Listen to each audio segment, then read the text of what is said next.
네, 오늘의 말씀은 누가복음 21장 25절에서 38절의 말씀입니다.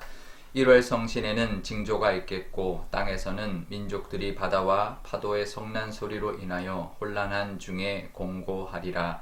사람들이 세상에 임할 일을 생각하고 무서워함으로 기절하리니 이는 하늘의 권능들이 흔들리겠음이라. 그때 사람들이 인자가 구름을 타고 능력과 큰 영광으로 오는 것을 보리라. 이런 일이 되기를 시작하거든 일어나 머리를 들라 너희 속량이 가까웠느니라 하시더라. 이에 비유로 이르시되 무화과 나무와 모든 나무를 보라. 싹이 나면 너희가 보고 여름이 가까운 줄을 자연히 아나니 이와 같이 너희가 이런 일이 일어나는 것을 보거든 하나님의 나라가 가까이 온 줄을 알라. 내가 진실로 너희에게 말하노니 이 세대가 지나가기 전에 모든 일이 다 이루어지리라. 천지는 없어지겠으나 내 말은 없어지지 아니하리라. 너희는 스스로 조심하라. 그렇지 않으면 방탕함과 술취함과 생활의 염려로 마음이 둔하여지고 뜻밖의 그날이 덫과 같이 너희에게 임하리라. 이날은 온 지구상에 거하는 모든 사람에게 임하리라. 이러므로 너희는 장차 올 이 모든 일을 능히 피하고 인자 앞에 서도록 항상 기도하며 깨어 있으라 하시니라. 예수께서 낮에는 성전에서 가르치시고 밤에는 나가 감람원이라 하는 산에서 쉬시니 모든 백성이 그 말씀을 들으려고 이른 아침에 성전에 나아가더라. 아멘. 네, 잠깐 기도하겠습니다. 아버지 하나님, 오늘도 하나님의 말씀 듣고 하루를 시작하려 합니다. 이 말씀으로 이 종말의 때에 우리도 종말을 잘 준비하며 살아가는 하루하루가 되게 하여 주옵소서. 감사드리며 예수님의 이름으로 기도드리옵나이다. 아멘. 네, 어제 본문에 이어서 종말에 대한 이야기를 하고 있습니다. 종말의 때 우리가 어떻게 해야 하는지 말씀하고 있는데요. 그 유명한 이제 이야기가 있죠. 내일 지구가 멸망할지라도 나는 한 그루의 사과나무를 심겠다. 누가 한 말일까요? 우리가 스피노자라는 철학자가 네덜란드 철학자가 한 말로 우리가 알고 있는데 이게 우리나라에서는 잘못 전해진 거라고 이제 합니다. 원래는 루터가 한 이야기입니다. 루터의 생가에 가면 그 말이 기록되어 있는데 우리나라에는 이게 스피노자가 한 말이라고 이렇게 잘못 오역이 되어 있는데 스피노자의 저서를 아무리 뒤져봐도 그런 말이 안 나오고요. 루터가 한 말이다라고 이제 서양에서는 루터가 한 말로 이제 이해하고 있습니다. 그러니 이제 신앙적인 말이라는 거죠. 이제 사실 스피노자는 범신론자입니다. 그래서 유물론적인 그런 사고방식을 가지고 있는 사람인데, 이제 사실 그런 그 철학자가 한 말이 아니라, 우리 루터, 종교개혁을 했던 루터가 한 말, 우리가 내일 종말이 와도 우리는 오늘 사과나무를 심어야 한다. 이제 나는 사과나무를 심겠다라고 말을 했는데요. 오늘 본문에도 어제 이어서 종말에 대한 이야기를 하고 있습니다. 그러면 우리가 이 종말의 때 진짜 내일 종말이 올 때 온다면 나는 오늘 무엇을 할 것인가를 한번 고민해보고 생각해보는 이 시간 되면 좋겠습니다.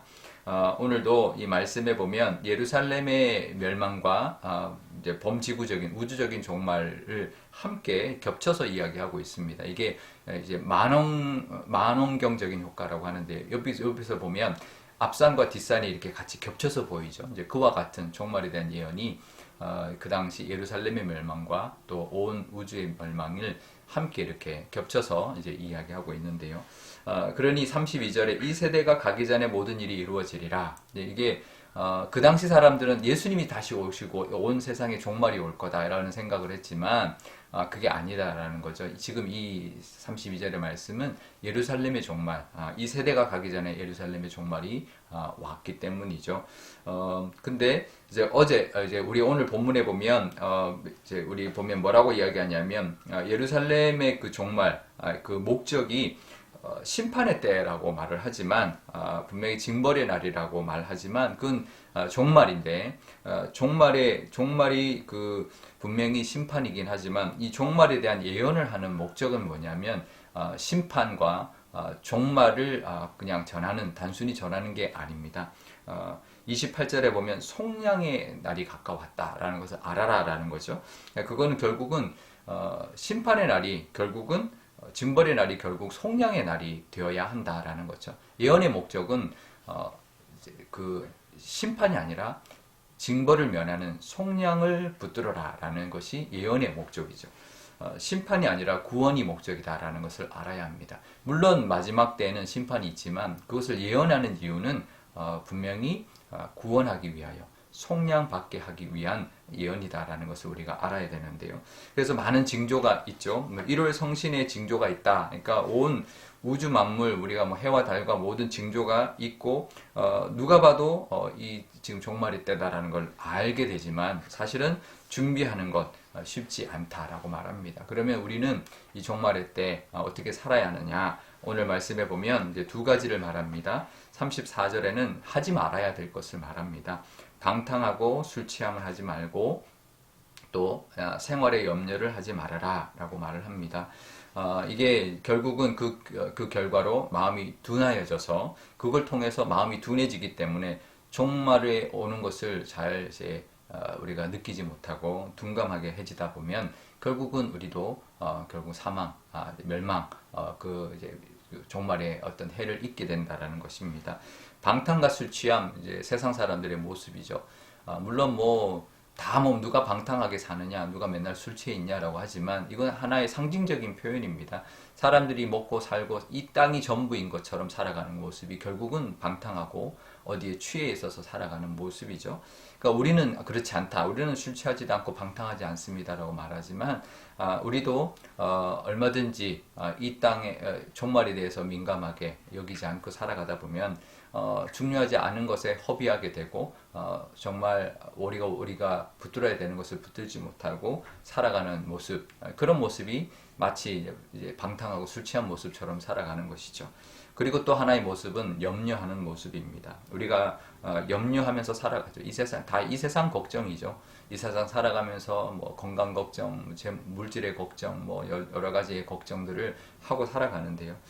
그것을 하지 말아라라고 말합니다. 왜냐하면 그것을 염려한다고 키도 한 자 더 더할 수 없다라고 말씀하시죠. 염려는 우리에게 유익이 되지 않습니다. 하나님을 믿는 믿음으로 우리가 하나님 앞에 늘 살아감으로 말미암아 방탕하지도 않아야 하지만 또 염려하지도 않고 살아가라라고 하는 것이 첫 번째 종말을 살아가는 우리의 모습이어야 한다라고 말씀하고 있고요. 두 번째는 해야 할 것을 36절에 말합니다. 모든 것을 피하고 인자 앞에 서도록 항상 기도하고 깨어 있어라 라고 말씀합니다. 그러니까 우리가 마지막 때라고 해도, 그러니까 내일 종말이 와도 우리는 기도해야 되고 특히 깨어 있어야 된다라는 것입니다. 기도는 영적인 대화죠. 항상 기도하라. 우리 데살로니가 전서에도 말씀하는데요. 늘 하나님과 교제하고 소통하고 그런 모습으로 하나님 앞에 기도하는 모습으로 항상 살아가라라는 것을 말하고 있고요. 깨어 있음도 영적인 깨어 있음을 말을 할 것입니다. 그러니까 이제 우리가 이 세상에 취해 있는 것이 아니라 영적으로 늘 깨어서 살아가는, 술 취한 것처럼 이 세상에 취해서 살아가는 것이 아니라 늘 깨어서 영적인 영안을 가지고 이 땅을 살아가는 모습을 말씀하고 있는 것입니다. 그런데요, 마지막에 예수님의 모습을 말하고 있습니다. 36절에 항상 기도하고 깨어 있으라 하시고 난 다음에 37절부터는 예수님께서 낮에는 성전에서 가르치시고 밤에는 감람원이라고 하는 산에서 쉬셨다. 산에서 뭘 하셨을까요? 늘 예수님은 감람산에서 기도하시는 모습을 보여주셨죠. 그러니까 기도하셨고 말씀을 늘 낮에는 가르치셨다라는 거죠. 사실 예수님이 십자가에 붙잡히시기 바로 직전까지도 감람산에서 기도하셨던 모습, 또 그 만찬을 하면서 제자들을 가르치셨던 모습이 있었습니다. 예수님의 개인적인 종말, 마지막에 직전까지도 예수님은 기도와 말씀을 전하는 모습을 보여주셨고 맡겨주신 사명을 끝까지 감당하셨던 모습을 보여주셨습니다. 그러니 우리도 정말 내일 종말이 온다 할지라도 우리는 기도하고 방탕하지 말고, 보통 내일 종말이라고 하면 오늘은 내 마음대로 방탕하면서 살고 싶어 할 수 있는데요.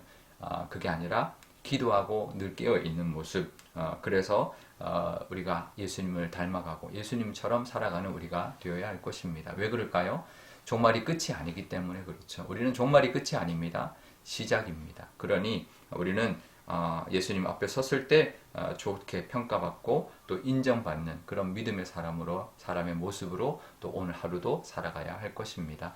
오늘 기도할 때 이렇게 기도하면 좋겠습니다. 정말 내일 세상이 끝날이라 할지라도 오늘은 하나님이 맡겨주신 오늘의 나의 일을 하며 또 하나님 앞에 기도하며 방탕하지 않고 늘 깨어서 살아가는 우리가 되게 달라고 기도하면 좋겠고요. 우리 마지막 이 때를 지금 살아가고 있는 우리의 모습이 늘 그런 모습 되게 해달라고 기도하면 좋겠습니다. 또 오늘 수요일인데요. 우리 선교사님들 위하여 기도하면 좋겠습니다. 코로나가 요즘 우리나라도 많이 지금 오미크론 때문에 확진자가 많이 나오는데 지금 선교지들은 열악한 의료 환경에 있습니다. 우리 선교사들 지켜주시기를 기도하고 또 우리 선교사님들 늘 기도하고 깨어있는 그런 우리 선교사님 되어서 하나님 앞에 칭찬받는 예수님을 닮아가는 그런 선교사님들 다 되게 해달라고 기도하면 좋겠습니다. 제가 기도하겠습니다. 아버지 하나님, 우리가 마지막 때를 살아가고 있습니다. 하나님, 이 마지막 때에 예수님이 보여주신 모습이 있습니다. 예수님은 지금 붙잡히셔서 십자가에 못 박혀 죽으실 것을 아셨지만 마지막 그 순간까지 잡히기 바로 직전까지 감람산에서 기도하셨습니다. 그 기도의 모습을 보여주셨고 또 그 직전까지 제자들에게 만찬을 하며 가르쳐 주셨고 또 제자들에게 늘 깨어 있으라라고 권면해 주셨습니다. 그 모습을 우리에게 보여주셨으니 우리도 정말 내일이 마지막 날이라 할지라도 우리는 늘 하나님 앞에 바로 서 있게 하여 주시고 방탕하지 않게 하시고 근심하지 않게 하시고 늘 기도하며 또 하나님 맡기신 사명 감당하며 살아가는 저희들이 다 되게 하여 주옵소서. 선교사님들 위하여 기도합니다. 세계 각처에 나가 있는 우리 선교사님들 여러 가지 열악한 환경 가운데도 하나님이 지켜주실 뿐만 아니라 또 하나님을 의지하고 또 하나님이 주신 사명 잘 감당하는 그런 충성된 종으로 잘 감당할 수 있도록 하나님 함께하여 주옵소서. 감사드리며 예수님의 이름으로 기도드리옵나이다. 아멘. 주기도문 하겠습니다. 하늘에 계신 우리 아버지, 아버지의 이름을 거룩하게 하시며 아버지의 나라가 오게 하시며 아버지의 뜻이 하늘에서와 같이 땅에서도 이루어지게 하소서. 오늘 우리에게 일용할 양식을 주시고 우리가 우리에게 잘못한 사람을 용서하여 준 것 같이 우리 죄를 용서하여 주시고 우리를 시험에 빠지지 않게 하시고 악에서 구하소서. 나라와 권능과 영광이 영원히 아버지의 것입니다. 아멘.